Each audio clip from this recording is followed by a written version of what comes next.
Welcome to Live Mint. In today's edition, we are going to discuss a debate around two eminent economists, Jagdish Bhagwati and Amartya Sen, with both opposing views as far as economic growth is concerned. To take this debate forward, we have with us the executive editor of Mint, Niranjan Rajadhyaksha. So, Niranjan, what exactly is the crux of the debate? See, essentially, both Jagdish Bhagwati and Amartya Sen, they are amongst the finest economists ever produced in India. And this has actually been a running debate, but it's got a new saliency because their two new books have come out.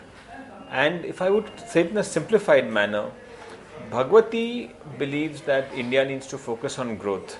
And that growth will not only help the poor, but also give the government revenues, which it can then spend on social programs for health, education, etc. Amartya Sen also wants growth, but what he says is that you cannot have growth in a country which has such terrible social indicators, high levels of malnutrition, illiteracy, etc. So it's a question of what comes first, and Bhagwati is more growth oriented, and I think Sen is basically saying that first you get the social things in place. Now, you have been an economist in your own right.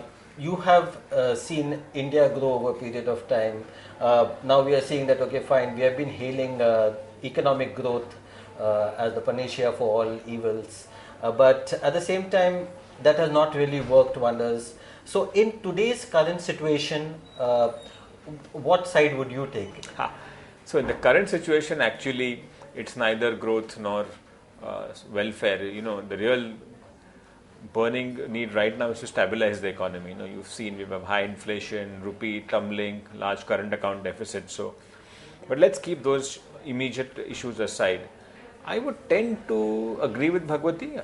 I have immense respect for Sen, there's no doubt about it. But I tend to agree with Bhagwati that it's eventually growth which helps a country emerge out of poverty. And I think the most obvious example is China, which since 1980 has had such fantastic growth that it's perhaps the biggest growth story in human history. And they've pulled millions, hundreds of millions of people out of poverty.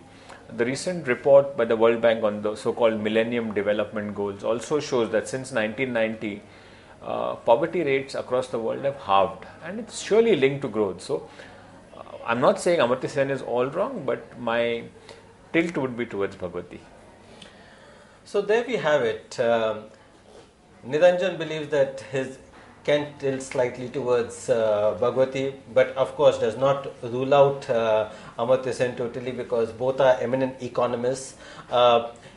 Viewers would have their own take on the subject, and we would love to know your views on the subject. Thank you.